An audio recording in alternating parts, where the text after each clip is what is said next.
right, a little bit briefly about me. I'm Josh Harnagel. I'm the VP of Marketing for Redbird. I'm a commercial pilot, and ages long ago, I was a CFI, double I, and an MEI.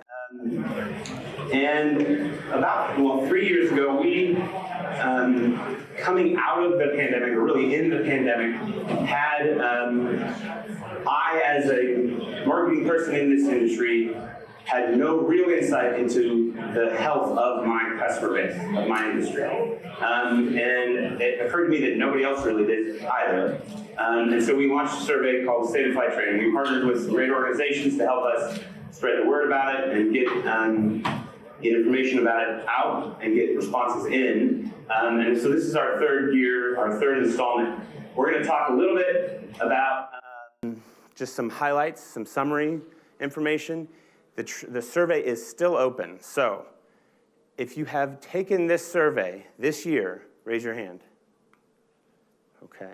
If you have not taken this survey this year, open up your phone, go to redbirdflight.com, and fill it out, because it applies to you. If you're in this room, it applies to you. I'll wait.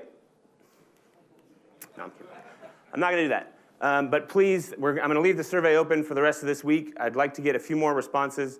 Right now, we're at 287 flight training organizations, individual flight training organizations represented, plus an additional probably 300 independent flight instructors and 500, 600 students or lapsed pilots. I'd like to get a few more responses to really have a more robust data set. This FTO number is actually pretty on par with what we usually get. We usually, in the last several years, we've gotten somewhere between about 280 and 350. So I think I'm going to focus mostly on the responses from the flight training organizations because I think there's enough validity in there to compare year to year. Just some basic facts. The majority of the respondents are US-based. The majority of flight training is US-based. The majority of our customer base is US-based. So that leads to it. I will say the percentage of US-based has decreased over the last 3 years. The first year, I think it was something like 91%. And I think this is just more, we're getting the word out about the survey a little bit better. And I wouldn't draw any conclusions about the training and the install base. 70% of the FTOs that took the survey had a single location. So they are based at one airport. That means 30% of these have multiple locations. So these could be universities, larger, mid-sized flight schools, but the majority are single location. And then about 50% are Part 141.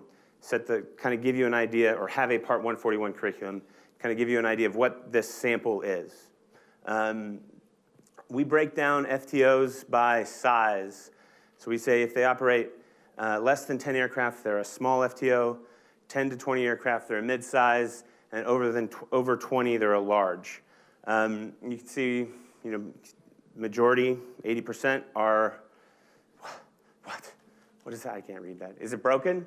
Ethan, fix the website. Oh, reopen it. Okay, we'll make sure it's open by the end of the session. Medium and large. And what's interesting is it's almost like we need a different category because there's three responses from schools that operate over 100 aircraft. And they have it's kind of just a different ball game. Those are the megas, in some ways. And they have a much different profile when it comes to their costs, the way they structure their training, and some of that shows up a little bit in the data. So, high level, the flight training organizations that took the survey this year said 2022 was a good year.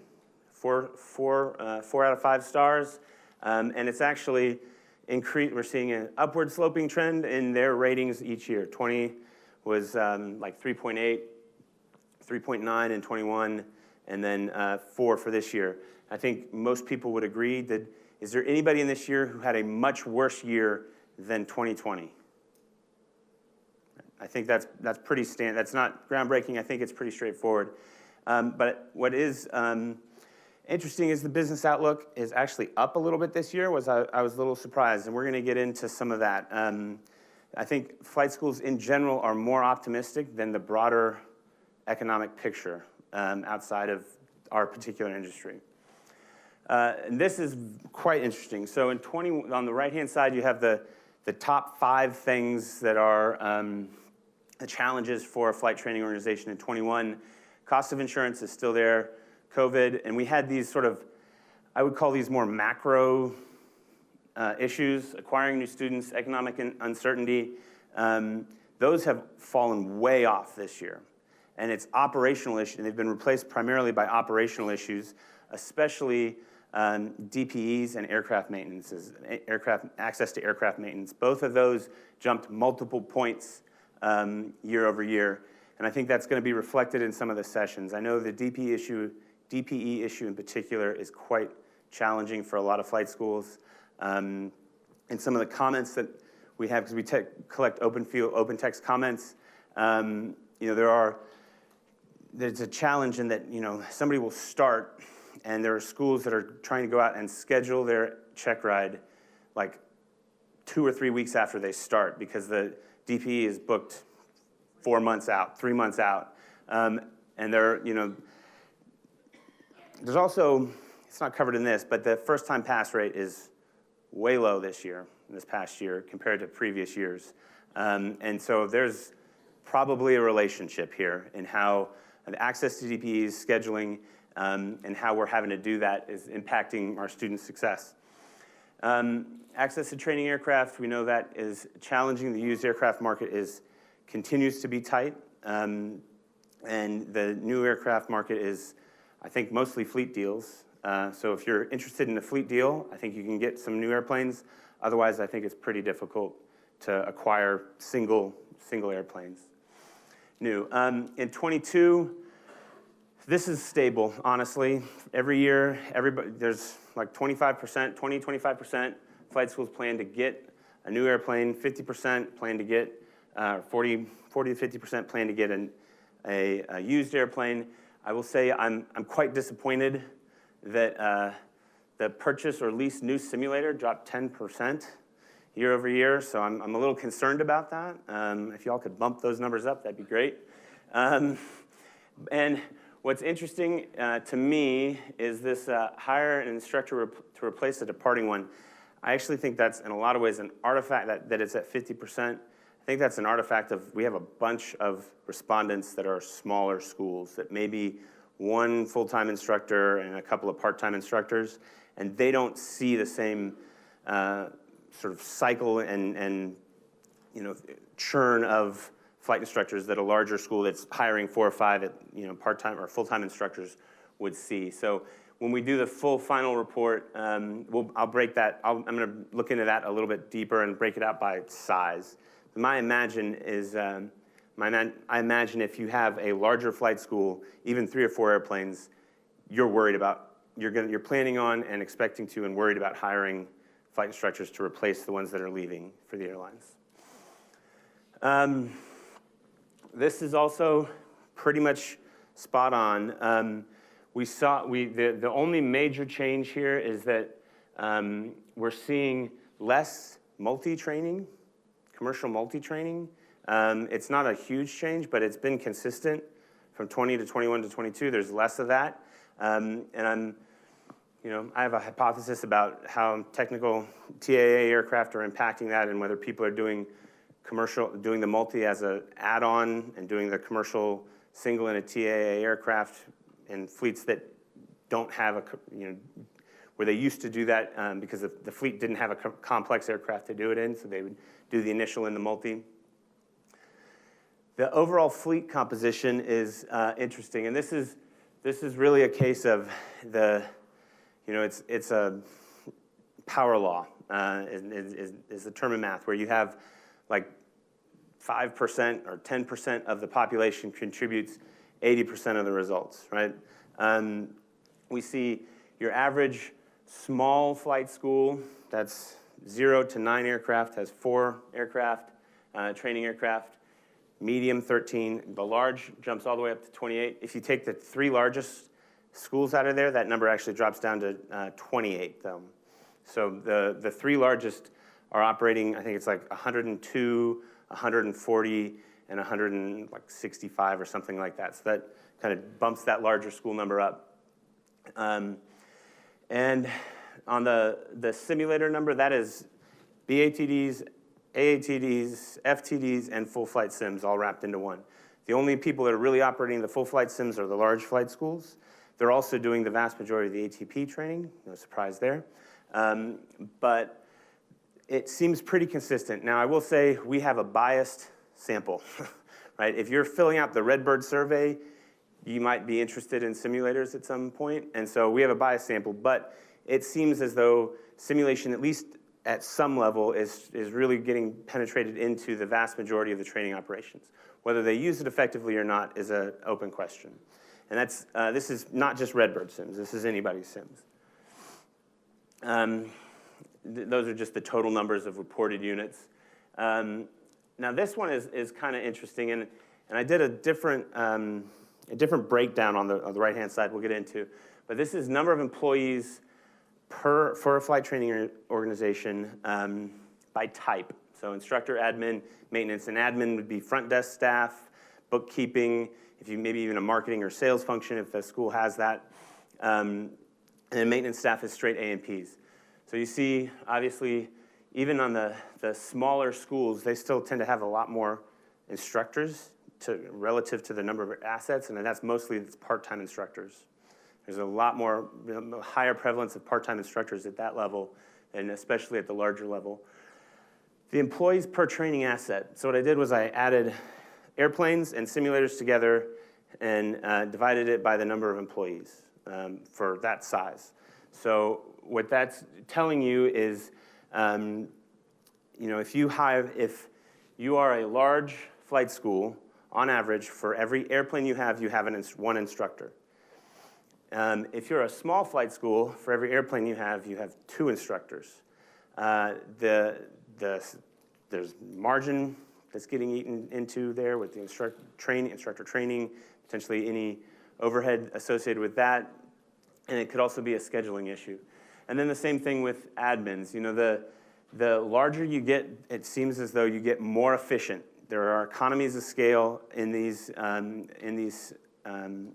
business that is not necessarily really accessible to a small flight school. So there is a case to be made for that somewhere in that 15, 20 airplane range, you can really step into a more profitable business model than at a smaller number of training assets. Can you all get mics? I'd like to take questions. I should have set that up. Okay. This is across all the different training operations, and there's some commingling here. This is just a first run of data. There are some schools that charge fixed fees for their programs. So it's like $70,000 gets you from, you have a private pilot, it'll take you to commercial or CFI or whatever it is. There are other schools that charge hourly. There are some schools that they do the commercial single as part of an instrument rating, and so the price doesn't really show up exactly the same. But in general, you're looking at, and this is self-reported from the school. I also have these numbers from the students, and they report about 30% more than this, just FYI. Now, they may be including things like headsets and supplies and course materials and stuff like that that the school is not. But your average cost to complete, private is $12,000. That last year, or excuse me, in 20, that was $11,000. So that's essentially every number has gone up across the board on the cost side. The average weeks to complete also, that private number is the most highly skewed. When we publish this, it's going to be in a bar and whisker chart because there are there were 2 flight schools that reported their average time to complete the private pilot was 52 weeks. So that means the average student that walks in doesn't get a pilot's license for a year. And then there's other schools that are reporting like 16 weeks is their average for a private pilot's license. So there's a big variation there. And as you get further down, though, I mean, things like multi-add-on, commercial multi, those start to get a little more, a little less spread around, especially if you sort of take out the outliers. There's some like course structural differences. And then flight time, those Part 141 schools, I don't, they're saying 56, so the average across all of them is, for private, is 56 hours of flight time, not including ground or sim time. That was well below what is traditionally reported as the national average of like 75 hours. This is also a large range, but there are a lot of schools that are reporting somewhere in the 45 to 50 hour range. That's really where the bulk of the schools are reporting. I don't know. It seems, hopefully it's not the schools that are saying 52 weeks and 45 hours, because I have some questions about that. And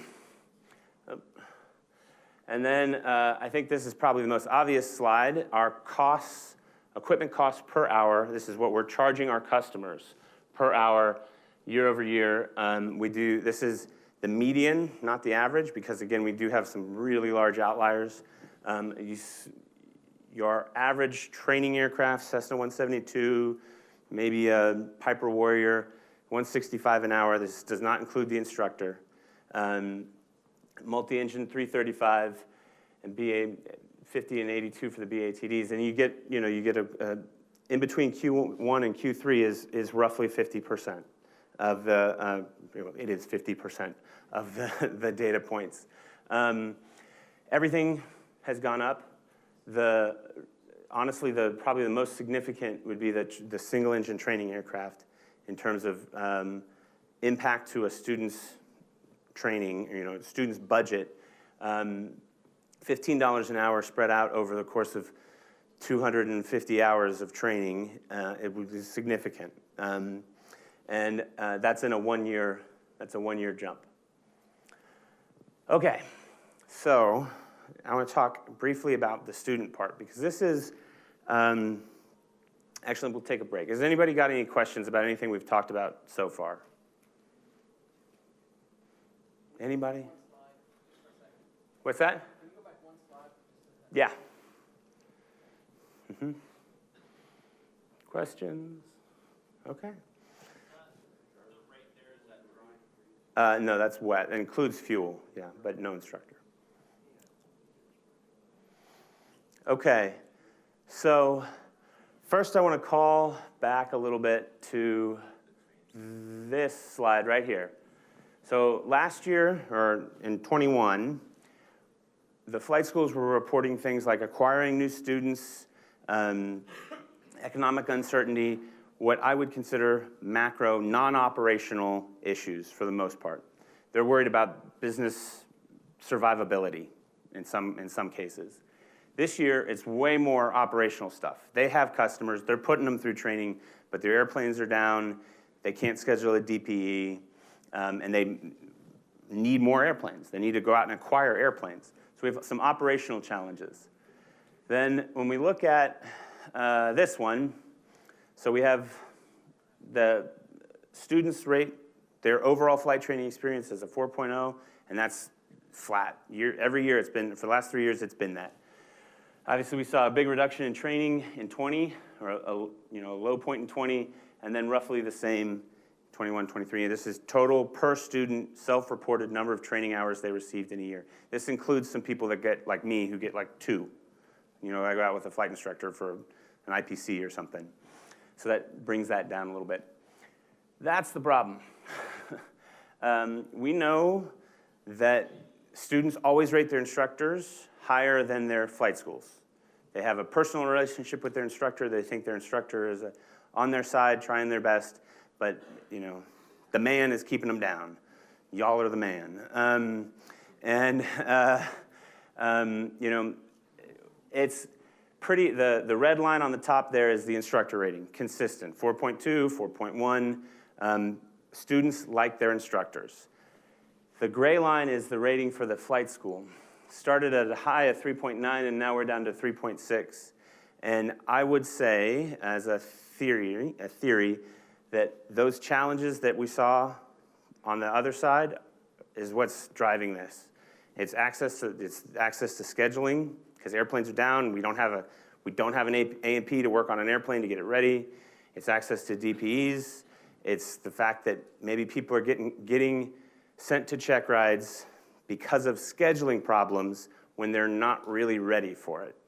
And I would say if you fail a check ride and you feel like you weren't really prepared for it, I would rate my instructional experience as very poor. And I think that, I mean, the evidence shows that that is happening. So as a flight school, this may not apply to you. You may, I hope you're here. I hope you run an excellent business and it's highly efficient and you're delivering a consistent customer experience at a really high bar.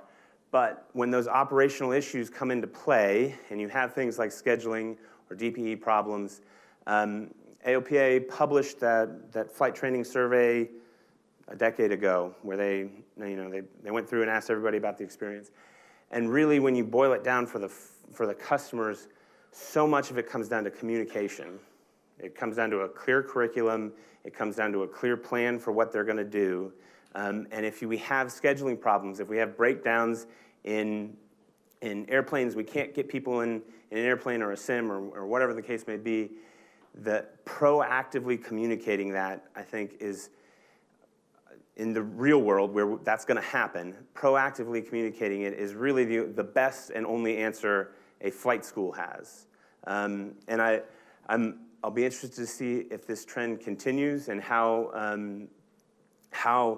as an industry, we can respond to it.